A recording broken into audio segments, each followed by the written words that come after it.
Welcome to another episode of A Mortgage Talk and More. Today we have Fernando all the way from the Silicon Valley, Northern California. Thanks for the invite, Luis. San Jose, California, to be more specific. And man, so pumped to have you here. I miss you, man. California strong in this on this table right now. Right, there we go, man. No, I appreciate you. Thank you so much for the invite. Thank you so much for the hospitality, and I'm excited to talk with you guys today. Nice. And here we have on my left, we have Omar Pineda. Y'all know me From here, Cedar Park, Yep, Austin area. Happy to be here. Happy to meet Fernando.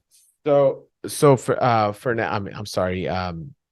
Omar, he is originally from Southern California as well, and just recently moved. Well, not recently. It's been about 2 years, right?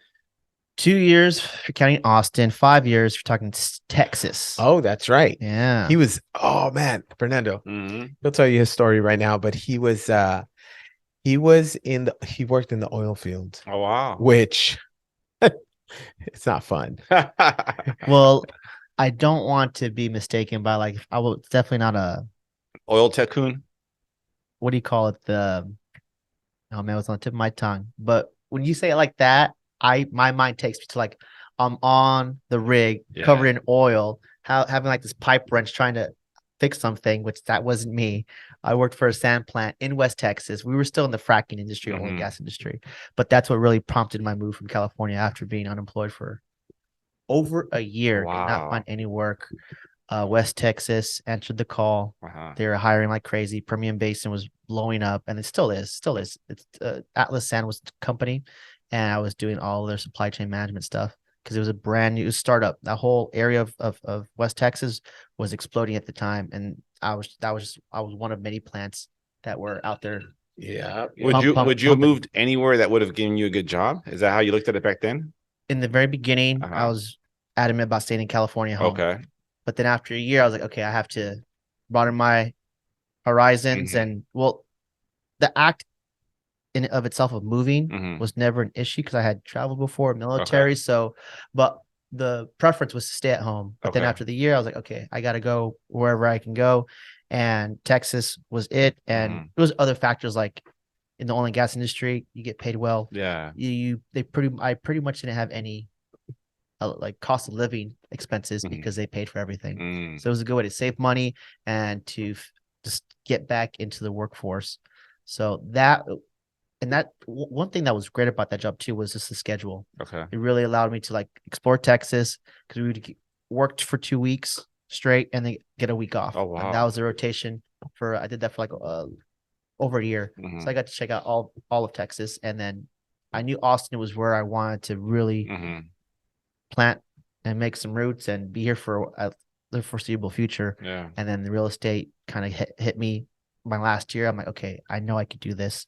Let me take a chance on myself. And with the money I've been saving up, now I have my window of time to get started. There you go. Good stuff. Hey, man, thanks for sharing that. I don't think you've ever been that detailed with me. So I appreciate I think I brought it out of them. I know. You're a natural. You're a natural. Well, we just met for the folks. We're still getting to know each other. That's it, right? Yeah. Good stuff. And Fernando, what are your thoughts on that? Because I know you're thinking about investing out this way, investing out here, right? So absolutely. What are your thoughts? Well, I mean, I think as I've talked to a couple of the guys back in California about where to look at, right? Initially, it was looking in California, but a lot of places don't make sense really for all the different types of investment models, whether it's short-term, mid-term, or even long-term, right? We started looking at other states. We went to Nevada, went to Arizona, went there a couple of times. But Texas, because it's a large enough state, right? It's very investor-friendly, landlord-friendly, right? Right. There's still areas here in the state that are affordable that maybe you don't make a ton when you do a long-term rental model, but if you do a midterm or short-term rental model, it'll work out. I was just talking to a friend of mine today that he just got in contract on a home in Bryan, Texas. Bryan. Do you guys know where Bryan's at? It's right outside east, right outside College Station. Yeah. Oh yeah.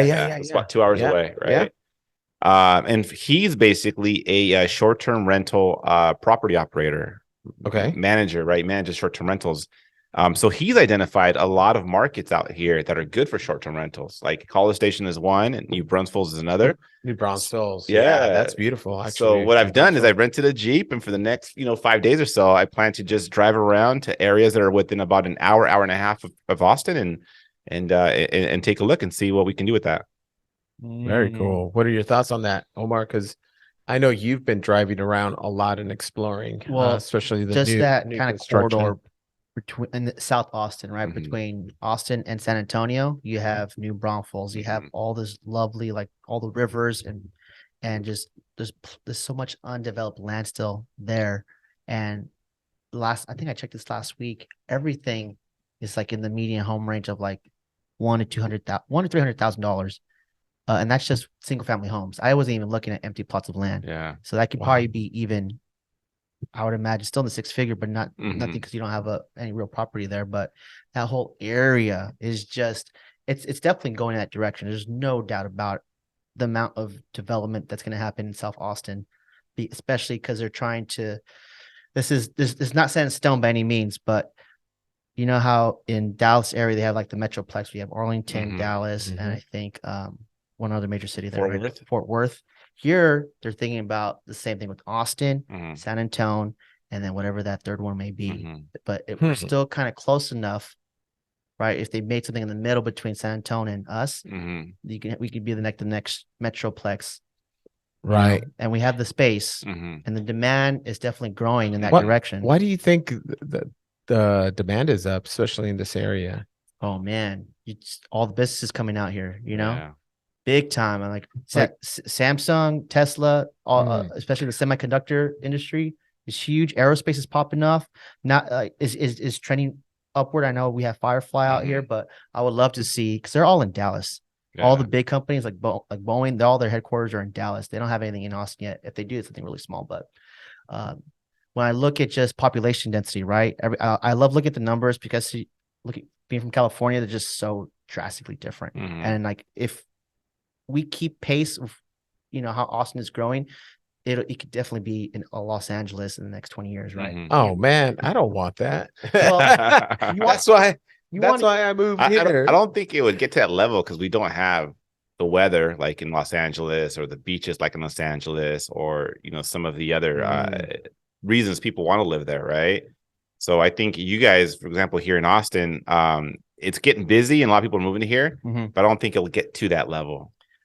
LA levels, probably not. Yeah, where But traffic is crazy and it takes 2 hours to get 10 miles. If we're saying Right. like a little over like just under 2 million people here in Austin. For the metro, right? Mhm. Yeah. I think Los Angeles has so much like it was a little over 10 million. Yeah. Oh, God. Yeah. So, but like everything I said is trending in that direction Mhm. where we're growing. Yeah. Will we reach that ceiling point of LA? I hope not, because I don't want that traffic either. But I'm saying we're growing and we're going, and business is helping us grow.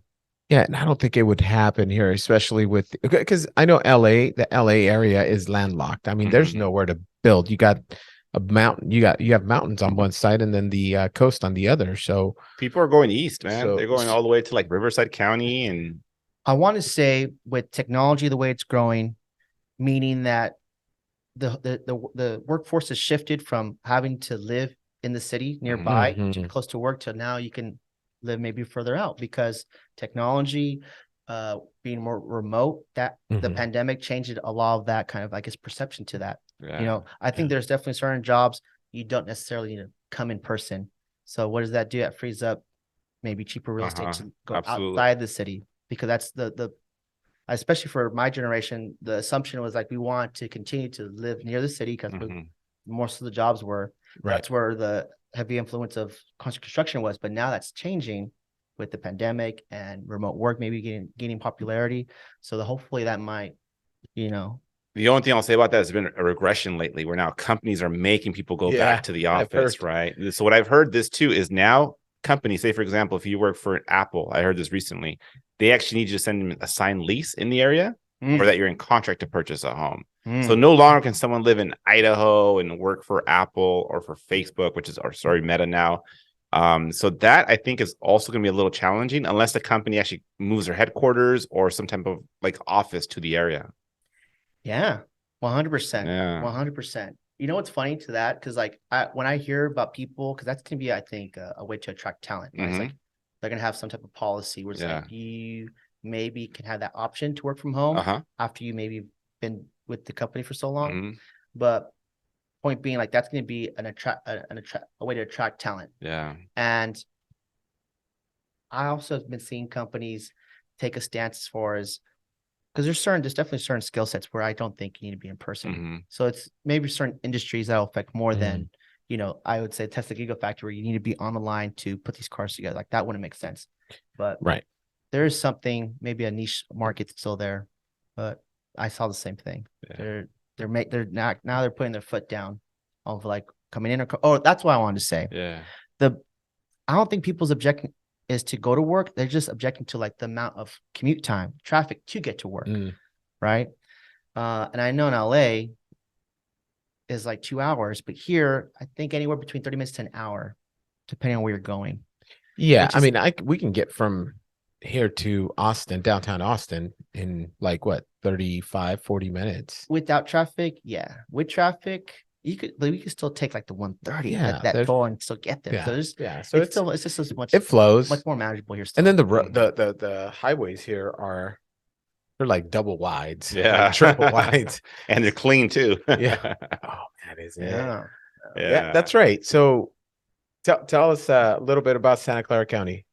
What's going on over there with the market, especially right now, because I know the debt ceiling has been a bit of a speed bump, right? Yeah. Because rates were dropping already, inflation is down, everything's looking very positive, and then boom, you got the dog and pony show with the debt ceiling.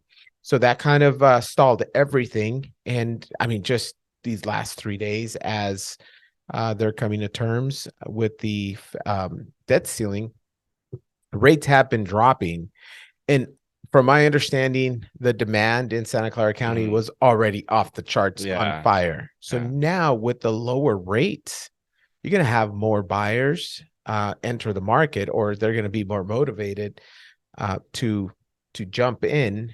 Offers are probably going to go up. What do you think is going to happen with the already crazy low inventory? Yeah, I mean, that's the thing, right? It's low inventory, and I think it's lower than it's been in most years, because I'm having clients and buyers reach out to me and say, I'm seeing less properties in the market now than a month ago. And usually it's the opposite. Usually you start to see more and more properties come up, right? And usually around this time of year, I give the buyers confidence, like, hey, as we head into June and July and August and end of the summer, you'll see more opportunities out there. Now, I don't know, right? Because the other thing too is you think about the sellers that have a 3% interest rate, right? Yeah. Like, why are they going to sell that house and take on a 5.5 or a 6 or a 6+ interest rate? So I think the people that are selling right now are people that kind of have to sell, right? Whether it's like, for example, there's an offer a client of mine submitted on yesterday. And in that situation, it was a home that was inherited. So the kids, they didn't live there. They wanted to cash out, take that money and buy other property in Idaho. So for them, they were okay selling, right? It wasn't like, they're just going to sell that house and then buy another house there locally in that area. Now, the unfortunate thing is my client's offer was not accepted. There was only 6 offers, which it's interesting to say. In other places, 6 offers is a lot of offers, but 6 offers not a lot of offers. But the thing was, it's my client's first offer, and the home had a lot of work that needed to be done.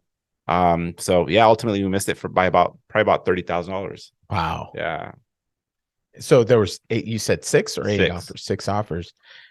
Yeah, that's still. And how long was it on the market? I mean, it was on the market, I want to say last Friday, I believe. So 6 days. Jeez. For a condo in Silicon Valley, 1.1 mil. Yeah. I mean, it is a condo that has its own carport, its own backyard, but it's still labeled as a condo. Hey, and then not even a week on the market. Not even a week on the market. Yeah. So what's the average? 60 years old. And it was 60-year-old building. Wow. Well, it goes back to being landlocked, right? So you got, Santa Clara County, right? You have Santa Cruz Mountains on this side, and then you have the Patterson Pass, whatever that Alum Rock mountains on the other side. So you're definitely landlocked there, even more so than say LA. So Real estate, they're not making, you know what the thing is? They're not making any more land. They don't make any land. And thing is, right now, I have clients right now where we're now looking, I want to say hour or so away, right? I have clients that might start looking hour and a half, 2 hours away, right? As you go into like, Tracy and even up into like Manteca and some of those markets as well. And I don't blame them. If they could either find work in those areas or they can do remote work or only have to come to the office maybe once or twice a week, if they don't mind that lifestyle, right, then it makes sense because now they get a nicer, newer home for a lot less they'll pay for in the Bay Area.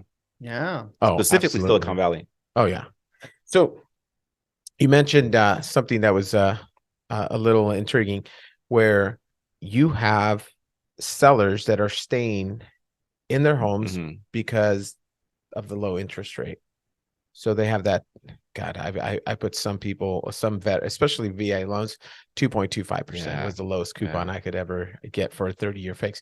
So it's amazing, right? They don't want to move, but if the opportunity is correct and as the rates drop, the buyers are willing to pay more on their home, it may pencil out, wouldn't you say? Because if they're getting $50,000 more on that house, who cares if you have a higher interest rate for the time being?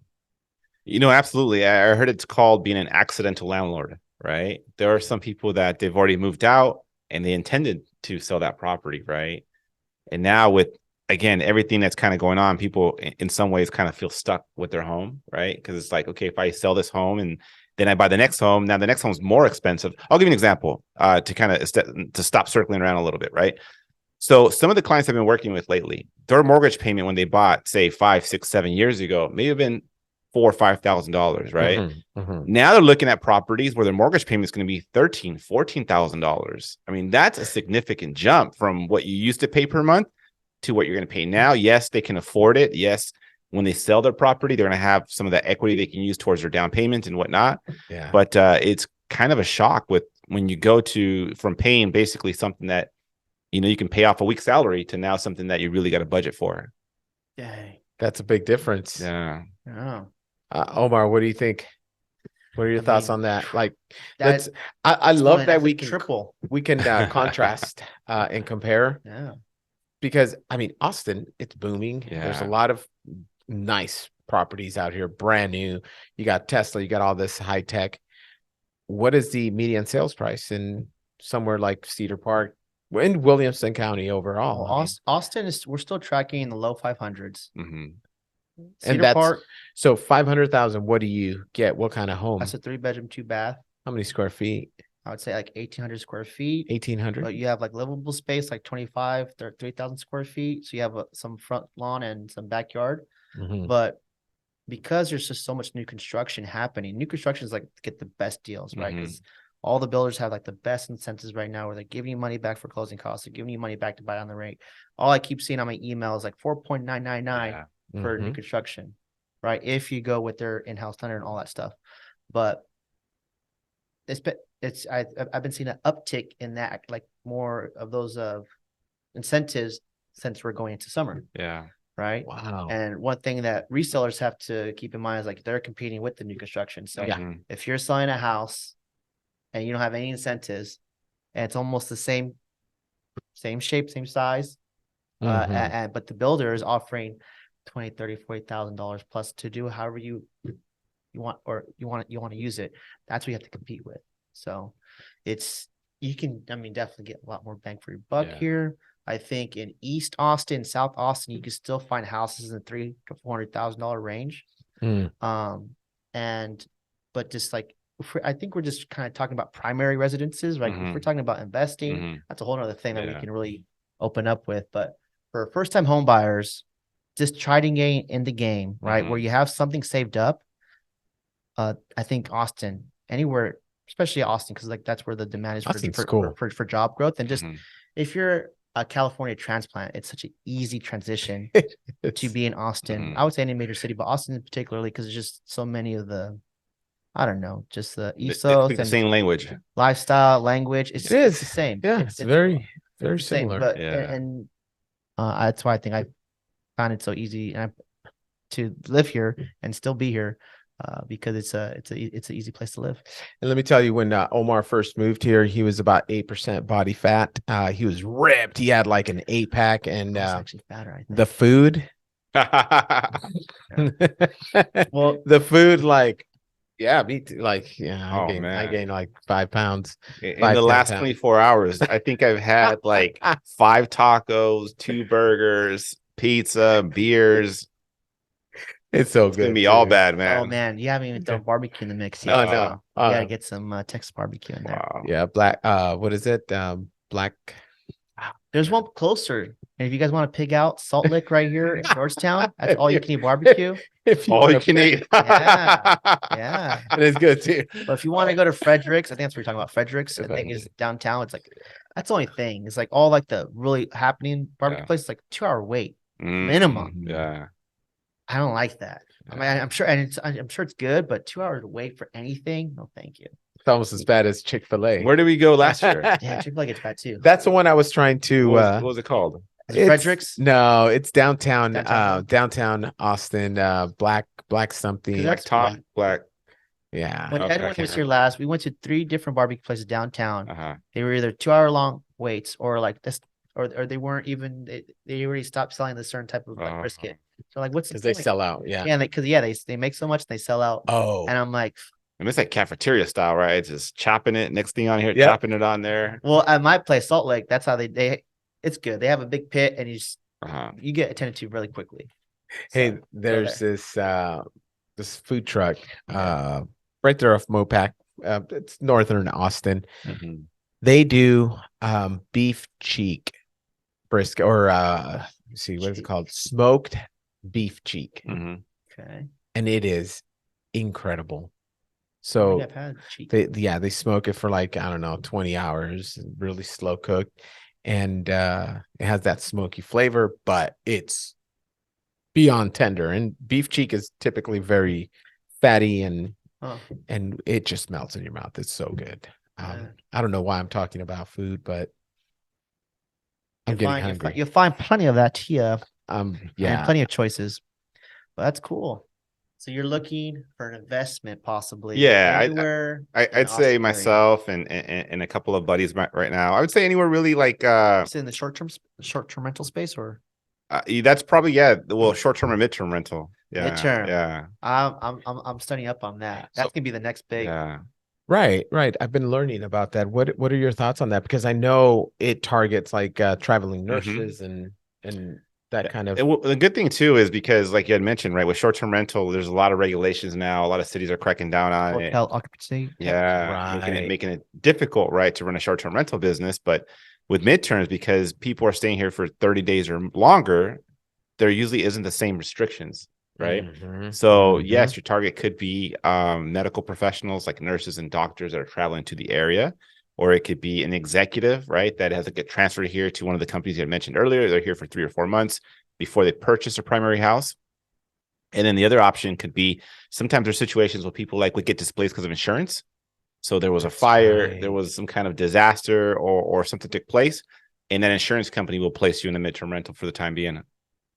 You see, I've been thinking about this. Like people who are looking to transplant or just move to Texas, who don't necessarily want to find a neighborhood right away because they Mhm. want to live here and feel it. Mhm. That's where midterm rentals would be perfect, because like 6 months to a year, they could have something maybe even fully furnished, Mm-hmm. right? That adds another layer to it. And from the numbers I've been seeing, you have a midterm rental that's fully furnished. You Mhm. can add 30 to 40% of a markup, Wow. Probably even more than that. Yeah. probably even more than that. So I'll tell you another situation that just happened yesterday with a friend of mine. Actually, I was driving to your house, Luis. She calls me. We're talking. So she's from Phoenix, that area. She was living in Miami. She meets a guy, and now she's signed a midterm rental lease for 3 months in Scottsdale, right? Mhm. In that Scottsdale area. And so she's like, yeah, it's furnished. It's ready to go. So for 3 months, I get to stay there. I get to see how things go. If after 3 months I don't like it, then of course I can move back to Miami. I can move somewhere else. But it's a good middle option for those that don't want to buy a house just yet or commit to a year lease, but they also don't want to do Airbnb every week. Yep. Yeah. So, and I think just with the Airbnb game, since it became just overly saturated with Mhm. people promoting their courses, just getting into it. So now there's too much competition for short-term rentals. given the area. But that's why I think midterm is super exciting because that just adds another tool or just another option that you could use for that property if it still makes sense to do short term or maybe transition to midterm. Yeah. You know, I have a problem with all of this. I mean, what is society turning into? You know, lack of commitment is no longer there. Like, Depends on your motivations, right? Because we're talking about investing, but primary residence, yeah, that makes sense. I'm joking. I'm joking. Yeah. Like, But we got nobody wants to commit anymore. Wow. Oh, let me test the water. we gotta keep Sensitive, talking. sensitive Luis today. You got to keep talking because I wouldn't mind investing in midterm rental. Let's hear you get emotional, Luis. Oh. What else? What else is bothering you? Well, you know, today when I What's woke up, ruffling your feathers? It's grinding your gears. Hey, commit Commitments. 1 year. Hey, that was me. Hey, you know, Mm. let me tell you my story. When I moved here, Uh-huh. I go, all right, what's open? Because it was during COVID, right? Yeah. Everything was closed. They shut us down. It was horrible, right? And I go, hey, what's open? Oh, Florida and Texas. I go, I don't know about Florida. It's too hot. It's humid. Very I don't think it's humid. coming. Yeah. And I go, well, Austin or Texas. Yeah, well, it's too flat. And then we figure out that Austin is not as flat as the rest of Texas. I mean, there's some nice Some hill rolling country. hills. Mhm. Yeah, hill country. So that's it. Okay. We drove around for a bit. Within 3 days. All right, let's make an offer.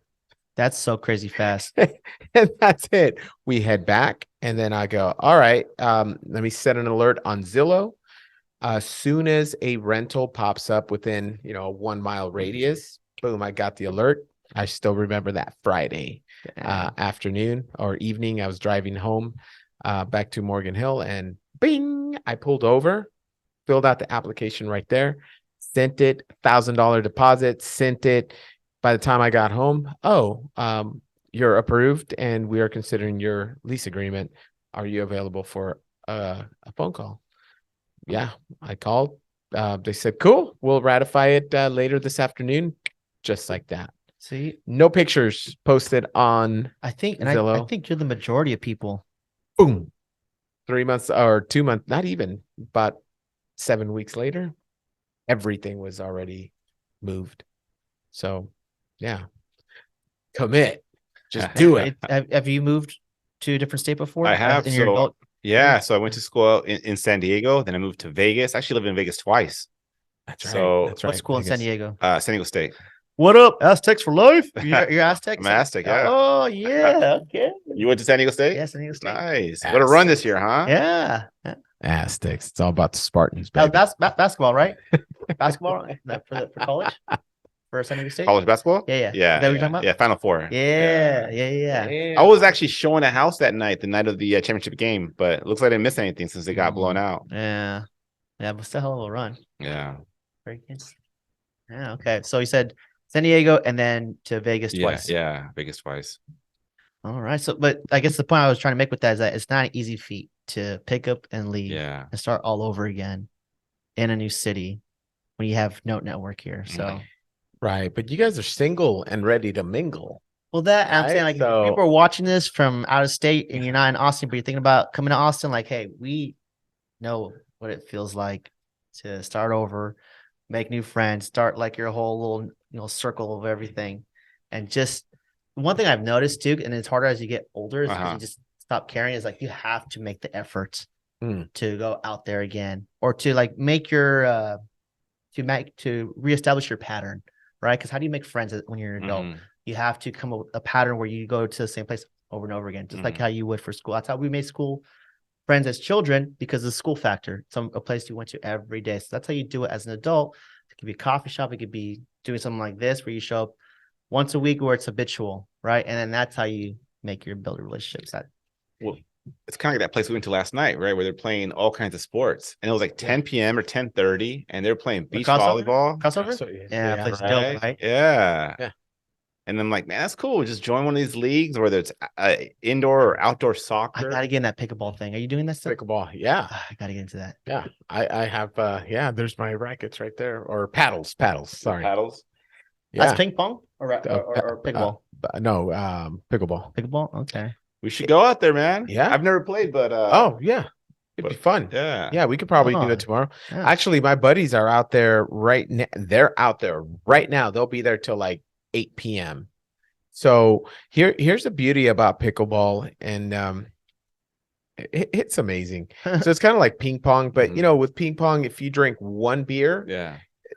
or two beers for me, like that's it. Like You can't hit it no more, right? Yeah, it's like it goes, and I'm like, oh shoot, Yeah. I'm off by that millisecond Huh. or 1 second. I don't know, but and then tennis, you can't really drink because you're Tennis is hard. running. Yeah. That's more It's skill. serious. So pickleball is a nice medium because you have this big old paddle for ping pong, or for a paddle to smack the already bigger than even a tennis ball, wiffle ball looking thing. So you can have a beer or two or three or 10 and just you can still hit it. You can still hit it. Even if you smack it as hard as you can, the wind like slows it down because it's a wiffle ball. And yeah, so it's very enjoyable, and you can get out. Yeah, you can be out there for a few hours. It's so addictive for that reason, because it's not that difficult. You'll get it like that. I'm definitely open to taking on a new sport. Yeah, and it's popular right now. Oh yeah, that's gaining much steam. Pickleball. But yeah, you make a really good point on the making friends, and I found that here in this area, I don't know if it applies to Texas as a whole, but here, this area, super easy to make friends, and people are extra friendly. You start up conversations anywhere, waiting at HEB. Shout out to HEB, the best supermarket in the world. But so it's easy. You'll be a good person to ask because you're brand new. But like every time I come to his place, it almost feels like a little utopia because the children in the neighborhood will knock on the door, ask, "Hey, can we play with your sons?" Which trips me out because there's only few select places in Cali that I remember I have that memory of. Yeah, where it's that safe. And every time I come down, it's like the Texas wave where it's on the hand on the steering wheel and they just do this. They'll either do that or they'll do like a full-on wave. But almost everybody I drive past, and I don't live here, right? I just come here a lot. They'll do the wave. So it's just that utopic factor of everyone's super friendly. Yeah, like kids can walk on the street or ride their bike. And to me, and everything's brand new, right? Everything's so clean. All the houses look, amazing. So it's like almost very utopia-esque here in Leander. So I'll tell you guys a quick story. So, now in June, so it wasn't last month. It was about 5 weeks ago. I ran the Eugene Marathon. Dang, right? Boy, props. Thank you. And there's a few situations where I realized, wow, I'm not in California. I'm not in the Bay Area right now. We went to a place called Fred Meyer. That's probably their own HEB, right? But it's got groceries and it's got clothes and it's got like a bunch of other stuff, right? Yeah. And so we bought a football, and we're throwing the football in the parking lot. We're waiting for the Uber, me and my buddy. And then somebody comes over and goes, because the Oregon State football team, the Ducks, were playing the spring game that day. They're like, "Oh, are you guys playing the spring game today, right?" And then we're like, "That's cool." These strangers are just talking to us and making comments about us throwing football. The next day, we ran the trail there, at University of Oregon, called the Prefontaine Trail. Steve Prefontaine was one of the most famous Oregon runners of all time. Yeah. And then me and my buddy are running, and this lady and her husband kind of like go apart to let us run through. And they go, "Go, guys, go," right? In this neighborhood we're staying, we saw the same thing from a neighbor who was outside gardening and saying, "Yeah, guys, go, go, go," right? One last little part about that. It was a day after the marathon, and my buddy throws the football, and he goes like way out into the street. And some guy was driving his pickup truck, and he gets out. My buddy was like, "Shit, I thought he was going to like do something." He goes, "Is that Joey Harrington?" Right? You guys remember who Joey Harrington was? Yeah. He was an NFL buzz, former quarterback of the Ducks, right? And we start laughing. The guy hops in his truck and takes off. All these little instances told me that Eugene, Oregon has that community feel, has that vibe, right? Where people will talk to you. They don't know you. They'll make comments. They'll make fun of you. And I'd rather be in those communities where as opposed to where no one talks to each other. Yeah. They go like in Morgan Hill. Used to my neighbors, some of them, most of them, used to just drive through, open the garage, drive in the garage, close the garage door, and you never see them again. Never see them again. It's like, damn, all right. And then we one of my childhood buddies lived in the court. Like that's one of the reasons I moved. I chose that court. And him and we were the loud ones, and we would get people to come out. Like, hey, come on. And we'd have barbecues out front, like Texan style, right? Mhm. Like in the front. Mhm. And it was great, but it was an uphill battle. Yeah. It wasn't normal, it wasn't natural, and kind of sucks. Well, the thing is when it comes to that, the community, right? You can't, I mean, it's hard to change the culture, right? Yeah. It's like Yeah. it becomes what it becomes, and you kind of have to deal with it, right? So when I was driving up here yesterday, and I saw kids riding their bikes and walking Yeah, that's around, right. You mentioned right? it. I Yeah, mentioned yeah, that, yeah. and then I saw earlier like one of the neighbors knocking on your door to play with your son, Yeah. and it's like you don't see that in Silicon Valley. You don't see people, out and about intermingling with all the neighborhood kids, and because when I was growing up, so I grew up in a city called Sunnyvale, and when I was growing up, we'd be out till 8 o'clock at night, throwing the football, playing tag, doing this, doing that, and now I don't see it anymore. Yeah, it's unfortunate. Yeah. We got social media. That's why Mm. we got all the apps. Yeah. So I guess I guess it goes back to mindset, right? Different mindset, different way of thinking.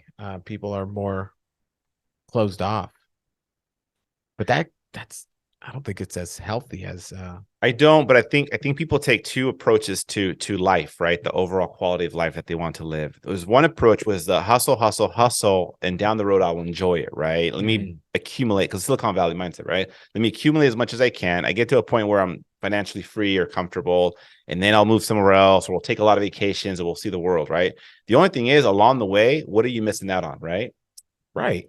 Then on the other side, there's someone's like, well, I don't need to wait until I'm 65 or 50 or whatever the age is. Live the Let me make a moment. little less, right? Let me, whatever, have a little less stuff, but be in these environments where at the same time I do my work, I do what I have to do, but I also have this quality of life that I really admire and appreciate. So on my podcast that I put out last week, I interviewed one of my colleagues, and it was Rondo, and he left from Silicon Valley, moved to Folsom, which is by Sacramento. And the last question I asked him, I said, do you have any regrets about leaving Silicon Valley and moving to Folsom? He goes, not at all. He goes, I think we made the perfect decision. Because in similar ways, people have moved out here. It's probably similar to why he moved to Folsom. Yeah, I would Quality of love. life, cost of living, Yeah, community. I'd love to chat with them a little bit about that. Absolutely. See, just to see how our reasons for moving contrast. Like, but I think that's it. Like, I'm willing to slow it down a little bit. But here's the interesting part. Bam! Did you see that? I just had I saw something click. something click. So we during lunch we're talking about developing other sources of Absolutely. revenues of or sources of income, and I guess you slow down enough here in order to be able to speed up. I know that makes no sense. Like, you slow down to speed up. I know what you mean. So we were talking about it earlier, right? And what I was saying was, it's not that you want to do more mortgages, right? Right. It's that you want to do the mortgages you have to do so you can build your other income streams, right? Yeah. Because what happens is, let's say, Luis, you have a $10,000 a month mortgage payment, right? Plus you have all these expensive activities with kids, and you have this and you have that. You're basically stuck doing what you're doing, right? Because like, you have to make sure you meet this certain income level every single month. But let's say your cost of living expenses are half that, right? Or 60% of that, right? Not to say, like you said, right, you slow down and don't do anything else with your time, but you slow down and now start thinking about what other income opportunities are out there. What investments could I do? What kind of businesses could I start? And eventually these businesses can make you more money than you were making ever doing mortgages. Right. Absolutely. But this goes down. I love the way you phrased those two kind of scenarios where it's like Silicon Valley, very much the startup culture is hustle, hustle, hustle. Yeah. Get stuff done in a very short amount of time because you're on a crunch to meet these deadlines, right? Here, there is some of that, but it's not all encompassing. Like, I think what Silicon Valley is, but then again, we might be in that direction in the next 10, 20 years. But especially being up north here, not so like deep in the heart of the city, where here I know like the ethos is like everyone wants to feel and be like part of a small town. Yeah. So I don't think I haven't really seen it in Leander, but I know Georgetown and Round Rock, they have like the little town square where the center, I think, where the courthouse is, and then they have like these nice little restaurants, coffee houses, like these little where the nightlife entertainment is, right? And that is like what I picture, like a movie in the city square, and you have those people walking, and it's just like very, very homey, very good vibes, very good vibes. It's like, man, this is like this is exactly where I would want to slow down. Yeah. Right. So if you come up here, it's because you want to slow down. If you want to be in Austin and be with fast paced, you definitely get that there. Yeah. But it's just paying attention when you notice that kind of community feel wherever you're in. Yeah. Well, I'll tell you something else. So my previous marathon to Eugene was in Amsterdam, and that was last October. And when I went to Amsterdam, after Amsterdam, I went to Brussels, and then from Brussels, I went to Paris, and from Paris, I went to Barcelona, right? And then during that time, because my first time in Europe, I just felt like the way people live in Europe was so different to the way we live in America, right? Specifically in Silicon Valley, right? In Europe, you'd see people out and about at 1, 2 o'clock having coffee or a wine or lunch and just kind of enjoying their lives, right? And again, just people being more friendly and talkative and very diverse in all these cultures. And it just reminds me back home, wow, what a contrast. No wonder a lot of people I know in Silicon Valley are always planning the next trip, right? They're always going somewhere, right? Whether it's to Hawaii or to somewhere in Mexico or somewhere or another international location. It's because when we're home, we're working. Yeah. To get that contrast, we have to go somewhere else. You guys here, you may have that kind of small town life in this area, and then you want the fast paced life, then you go to Austin. That's right. Which is drive Uber out there. I went to Southeast Asia and got that same feeling as far as when you visit other countries, you see just how other people define happiness. Yeah. Right. And here, I think because we live in a very capitalist society, people, and if you're not careful, you get into that kind of merry-go-round of you having all this debt. Now you're married to the debt and you have to pay for it. Yeah. Over there, there's no debt, right? It's like if you can't afford it, you can't get it. Right. That's a big difference with being in America, capitalist society, because we can get all that debt and then now live beyond our means. But if you know how to live cheaply, you could definitely almost rise in the same generation here in America. But I think, to your point, that was one thing that I noticed, and I was very privileged, fortunate to travel fairly in my 20s, so I could see that stark difference of like, man, there are these kids. It's almost like walking back in time, right? Seeing these kids playing like the games I played back in like the 90s when there was no technology. It's still very poor. I remember seeing them play with jacks. I was like, holy, jacks with a little bouncy ball and a little spiky. Right. And kick the can and all these old games. I was like, wow. And they're just super happy because they could go wherever they want. They have like, there's no stay in the yard or stay in this block. The whole area was, and it's just the safety. You felt that, right? It was almost non-existent for something bad to happen. But yeah. I guess kind of going back to, I don't know where I was going with that philosophically, but everyone has different definition of happiness and knowing how to define yours. Well, I like what you said about in other parts of the world, if you want a house, you have to pay for the house, right? You can't take on a mortgage. I used to have a virtual assistant that lived in the Philippines, and in the Philippines, from what I hear, I could be wrong, right? I hear it's the same way. I hear you actually have to go out and purchase the house. People would work for years and years and years, be very diligent. They buy the house, but now they own the house. They don't have the debt. Here, it's very easy to acquire consumer debt, whether that's credit cards, right? Or I mean, we all know that housing debt for the most part is it should be good for you, but there's medical debt. There's all these different things that create kind of this like burden of that you have to go out there and work and make so much money to like just to stay above water. It's like I heard somewhere that 60% of Americans, like if they have a $1,000 emergency, they can't afford it. Wow. Wait, say that again. Yeah. So I heard something recently, right? Which is about 60% of Americans, if they were to have an emergency that would cost them $1,000, they wouldn't have the money for it. They'd have to use their credit card or borrow it or go to a payday loan. That's or incredible. Borrow the money. Yeah. That stat is so one shocking. Out of every 2 Americans do not have an emergency fund. They don't. Yeah. It's check to check. Yeah. Paycheck to pay. Yeah. Paycheck to paycheck. So that's kind of like being a slave. Yeah. I mean, the median income has not kept pace with like the median expenses for everything, right? And that's the thing that needs to change, because we see it all the time, right? The change in pay between an average employee and like the CEO, right? Because we've been like the last 20 years, this dynamic of like all these MBA graduates, what's their main purpose? cut expenses Mhm. and grow revenue. Yeah. How do you do that? First, usually it's labor force, Yep. right? But Yep. they're short sighted because they don't see like, hey, even if you're paying these people less, what kind of value are you getting from each person? They don't. That's hard to quantify, right? But I think businesses that do see that as a metric and as a way to measure people, those are the ones that are going to retain talent and like really, I think, outpace.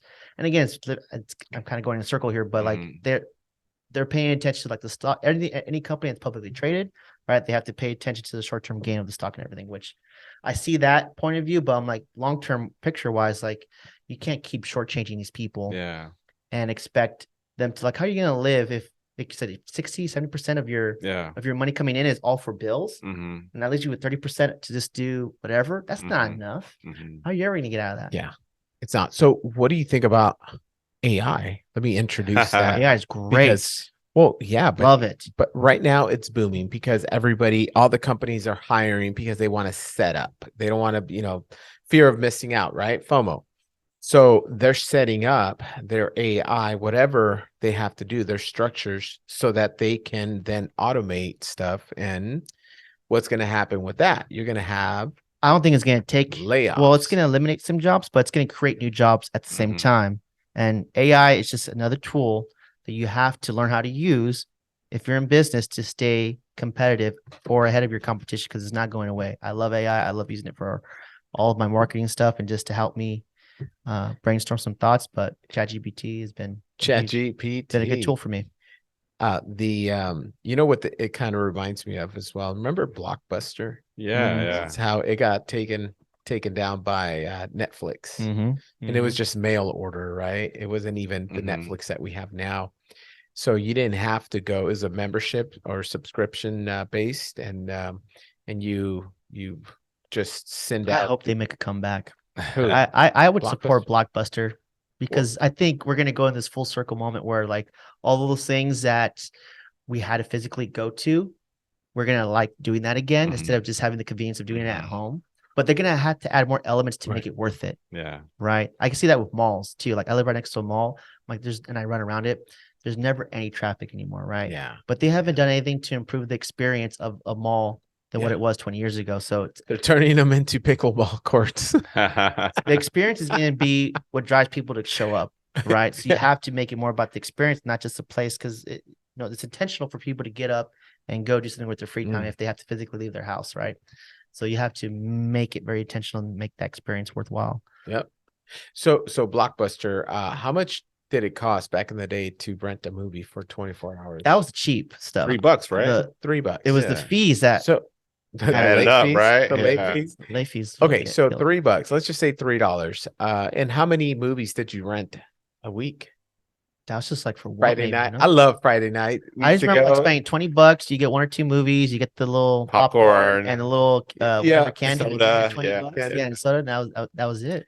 So $20. How often would you do that? That was like at least twice a month. Like if you didn't know what to do, that was an easy go-to. Like no one's gonna say no, let's not do that, because and there was one everywhere. So right down the street from where I live. Let's just say it's $40 on average per month. Yeah. How much does Netflix cost a month? It's like $18 now. $18. I just changed it too. $20. So with inflation, but back then it was like $8.99. Yeah. When Netflix came out and it was streaming, and you had some pretty decent movies. Now obviously it's $20, but still fast forward 20 years and it's still half the cost of Blockbuster. Well, no, the thing is this, it's that you bought all the stuff with Blockbuster, right? You didn't just get the movies. With Netflix, the whole thing is that obviously it's just today, right? The streaming service, right? But that you're able to watch shows and movies and original content. Yeah. Right. Yeah, there's so much more. Right? And I think kind of that middle ground before that was, remember Redbox? Oh yeah. Right. Yeah. Where it wasn't Blockbuster, you just go to the Safeway, kiosk. Yeah, a little kiosk. You pop in $1, and they were 99 cents. Yeah. 99 cents. And then you get it and you return it whenever you want to return it, and they would just charge you 99 cents per day. Yeah. But even that, like where I'm trying to get at is the deflation, right? The cost of goods. And you can use Pandora as an example. Pandora and Spotify, they put out, the Tower Records out of business because you no longer need, now I pay $10 a month and have unlimited music, as opposed to before my favorite artist's album came out and I had to pay $9.99. So the efficiency, the cost goes down with those kind of services, and you need less. So that's deflationary or disinflationary. I shouldn't say deflationary, because I mean that's negative. I mean, we never want deflation. Disinflation is good, where we get back to that 1 to 2% inflation year over year. But the point I'm trying to make is, with that overall with AI, I think that's going to cause a lot of that disinflation, and should make the cost of living a lot lower, because AI affects so many more things. I mean, we're just talking about music, cassettes, and video. One thing I'm starting to see more of, which I love, is that I think our generation, we kind of talking about what we made as far as money was taboo. Oh yeah, It was kind of hush hush. It was never mainstream. But now what we make across all fields of work is becoming mainstream. I see that on social media all the time, right? Videos, right? Yeah. So people and that's how I see social media. I see it as a way, as our collective consciousness, right? Because if something really speaks to someone, especially the way TikTok works, like it gets in front of more people, right? So if we're starting to see this content when it's talking about, especially because I think in the middle class need to ask for more money, right? So we can start making livable wages. But you have to know how to fight for that, and you have to know, like, okay, how does my skill set stack up with the marketplace? Exactly. Right? But social media is doing that. But how do you fight for that? You build your skill set, right? You Right. take risks. Who was that? That Preciado dude? Albert Preciado. Yeah, man, that guy is so inspirational for the wrong reason. Alfredo Preciado. Albert Preciado. Yeah. For the wrong reasons. This guy is like a millionaire, and he's out there. Like, he's very flashy and he's loud and all that. But let me just say, how about you, Luis, man, where's the flash? Where's the Rolex watch at? Yeah, see, that's where's the Bentley, man? You know what? It goes against my beliefs. Humble. Hashtag humble. Anyways, humble pint. Yeah. But he is his personality is pretty bland, pretty quiet. Like, it's not like he's super genius, like entrepreneur. No, he just fucking does it. He executes. So he's not Elon Musk, as we were saying. He's not Elon Musk. We all know that. I'm sure he knows that as well. Like, but he's so good at executing. And a lot of times we have that fear. And I guess that's our mindset, right? Like, we need to work on our mindset where we fear anything that's unknown. We fear taking that risk. And I mean, going back to you, like, how do you build? How do you fight for it? Well, you got to take the risk, right? I've recently had this self-observation. And so I'm fairly early on into my business, like I'm year 2 of real estate. Yeah.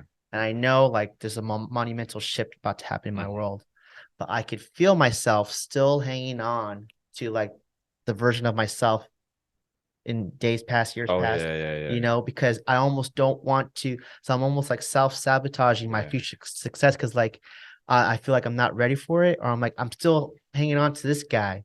So I had like that kind of moment last couple of weeks. I'm like, okay, this is about to happen for me. So it's like, you had your time with him. Time to say goodbye to the old Omar, to the former version of myself when I was very, very early on. Yeah. And now, like, get ready to, like, step it up and get into this, the main stage I've been preparing for and, like, doing all this stuff work for. So I had that moment with myself. Omar, that makes sense? Yes, it does. And Omar, I think you should get the domain www.omarai.com, because AI is version 2 of Omar. Version 2.0. So years ago, I went to this this kind of, you can say, a seminar, right?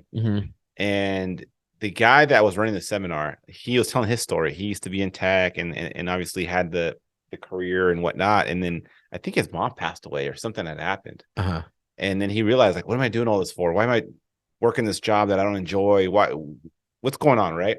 And basically he quit. He started this business, became a coach, right? He got into kind of entrepreneurship, put on this conference, doing different stuff along those lines, right? That was taking in a lot of risk, right? We don't know if the income's coming in tomorrow. And then someone asked him, they're like, what do you do when you're scared? And he goes, you do it scared. Oh, yeah. Right. And so I've always remembered that. It's just do it scared. Yep.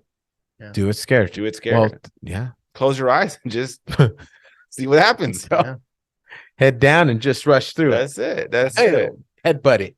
And just be confident that you know any obstacles that come up, you're gonna figure it out. Mhm. You're gonna figure it out just like you figured it out with anything else in life. It's just almost act with the fear. You know what? Here's a good question. When you're going to do something that requires a lot of risk, ask yourself this. If it doesn't work out, will I be homeless living under the bridge with no food? Probably not, right? Nah. Yeah. Okay, then you're good. You're now above someone that's going to be at that level. The other day in downtown San Jose, I saw someone walking around with a garbage bag on their head, right? The garbage bag on their head. Well, okay. And I just thought to myself, I'm like, man, they must not be right. Something's going on, right? But again, when life is very difficult or it feels challenging, have perspective. There's people out there who have it way worse. They have mental issues. They have no family. They're dying. They're sick, right? So if you health, right? So if you make an investment in real estate or in your business, or you take this trip and you spend 10,000, whatever it is, so what? Who cares? Maybe it worked out. Maybe it didn't. But you're still above where a lot of people would love to be at. Mm-hmm. I think about that daily. Yeah. You know, I forget, this is kind of social media that I follow, but he's like, you think the price of success is big? Wait till you get the check for the price of regret. Ooh. You talking about Jim Rohn? Man, might be him. Okay. Was he an insurance guy? Back in the day. Yeah. I think Jim Rohn. Insurance guy, and now he does a lot of podcasting. He's very just. Oh, you're talking about Patrick David. That sounds a little bit closer. Okay. Is that him? Yeah, I forget their names. That's what you're talking about. And we just played the video. Remember the Life of an Entrepreneur 90 Seconds? No, but Jim Rohn had passed away. I don't know. He passed away maybe 10, 15 years ago. Older guy. He also started in insurance, I believe. And he said something like this. He goes, you think the pain of discipline is tough? He goes, imagine the pain of regret. Yeah. He goes, basically, you either choose one. Yeah. Choose regret. You got to choose it hard. Yeah. Choose regret or choose discipline. Yeah. Either you move forward. I mean, go hard. Just what? Pick one. Yeah, basically, what's the alternative, right? Yeah, what's the alternative? Think about this. Whenever you go to your next high school reunion, right? Whether it's your 20-year or 30-year, whichever one it is, right? When you have conversations with certain people, you're going to tell who really got after it in life, right? And who kind of just said, man, it's tough. I give up. It is what it is. I'm going to accept my outcome, right? Mm-hmm. It's like my whole thing, the way I approach life right now, and I talked to Luis a lot about this. It's like, I'm always going to refuse to be average, right? I'm always going to do things that challenge me, whether it's doing podcasts like Luis or running marathons or trying to buy investment, whatever it is. Because at the end, even if I fail, I become a better person along the way. Yeah, you build a skill set. And you know what? Eventually that skill set will be there and ready to go when the opportunity 100%. 100%. Because you imagine how sad it could be. The opportunity comes your way and your skill set is not ready to seize that moment. Yeah. Yeah. It comes to you and you're still in that what if stage. Well, what if this happens? And what if that happens? And no, you want to be ready. Yeah. Versus the person that says, you know what? I don't give a F. I'm ready for it. Yep. You roll with the punches. You roll. Now I'm channeling Jocko. You roll with it. You calibrate. No, what does he say? You dust off, get up, recalibrate, re-engage. You know what it says? Good. My dog died today. Good. That means I get to get another one tomorrow. My car got repoed. Good. I didn't like it. My kids found out who the real dad is. Good.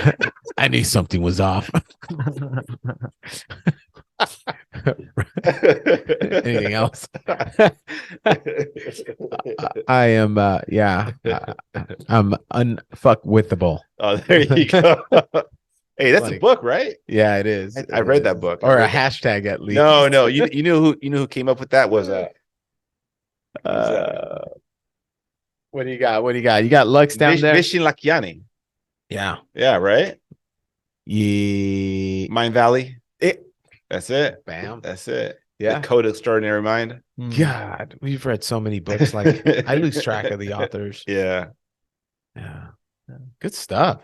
Yeah. So we definitely got a little off topic, but this was an amazing Yeah, conversation. absolutely. It's man, it makes me think about how everything revolves around mindset. Like if you don't, you have that inner voice, right? That's always talking to you. And it's talking to me right now. Like, oh my God, are you doing good? Like, are you saying the right things? Oh, you're not good enough. Oh, you know what? Just give it up. Oh, well, you're doing okay. It never Oh, stops. yeah. It's that chatter. Yeah. Bow, bow, bow. Well, when it, just being aware of it is the first step to controlling it, right? Because sometimes you don't even know it's subconsciously telling you, oh no, be comfortable, just go Netflix and chill. Because why are you going to put yourself out there? Why?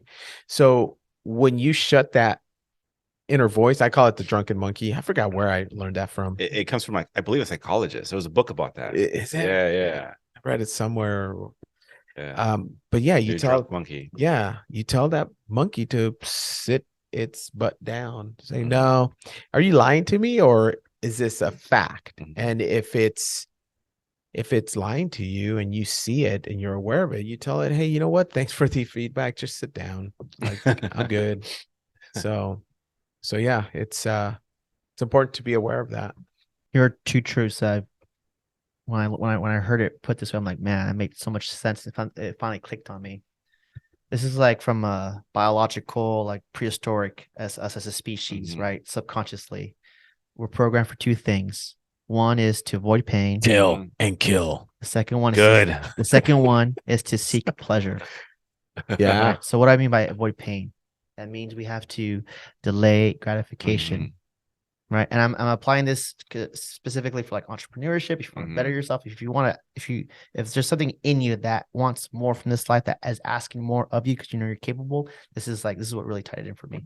So to avoid the pain is delay gratification, right? And if you're trying to do something big with your life, you almost have to run towards discomfort, right? Because that's how you know you're going to grow, is when you're uncomfortable for very long periods of time. And you're in it for so long, you almost start to see the beauty in the pain. And that's kind of like I'm towards the end of that journey on everything I've done, right? Is that you've seen so much failure that you start seeing the beauty of it, because not because you see how much you've grown from it, right? And then I was avoid pain, the seek pleasure part. Yeah. Right. We're constantly trying to seek pleasure, but for entrepreneurship, we have to, well, I may have gone those mixed. Delayed gratification is the avoid pain, right? Yeah. No, seek pleasure. The dopamine hits. Pleasure. I love that. Oh yeah. So the seek pleasure is also, I may have gone a little bit mixed up, but the seek pleasure was the delayed gratification part, right? Where you have to put in the hours today, right? For an outcome that may or may not come, but it's going to come eventually, right? Yeah. That's the seek pleasure part. The avoid pain was a discomfort. Those were I was trying to connect. Yeah. When I heard those two things, I was like, damn, that spoke to me. The dopamine is so powerful. So when you see pleasure and you get that pleasure, it's like good. And seeking pleasure can be, if you channel it right, it can be great. You can have your to-do list, and every time, doesn't it feel good when well, for me, maybe I'm just wired differently. When you check that box I love out. it, dude. Right. I don't even use this stuff, dude. I use an old school like day planner. I just cross things off, check things off. Yeah. That's amazing. Like it feels so good. And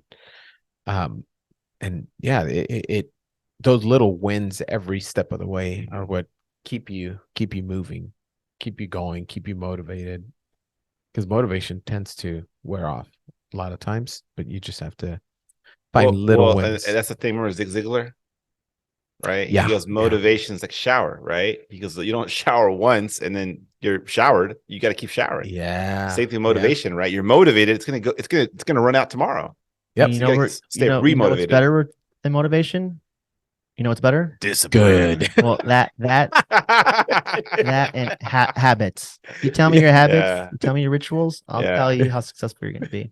Yeah. I saw this awesome video the other day. It was with Michael J. Fox, and he was being interviewed by some lady. And he said something along the lines of like, Good. I'm thinking of one word, and uh being not thankful, but Mm. being Grateful. gratitude. So Gratitude, yeah. having gratitude is what fuels enthusiasm. Mhm. So you said those words. I was like, dang, that's true. If you don't have gratitude Mhm. for the all the little things, especially on your way up, Mhm. then how are you ever going to stay enthusiastic Yeah, about it, right? yeah. You're not. So those smaller wins of like checking those boxes Mhm. is what made me think of that. Nice, nice, nice. All right, gents, we are coming up on we're way over, but it's all good because it's such a wonderful conversation. So, Fernando, let's start with you. Any parting words?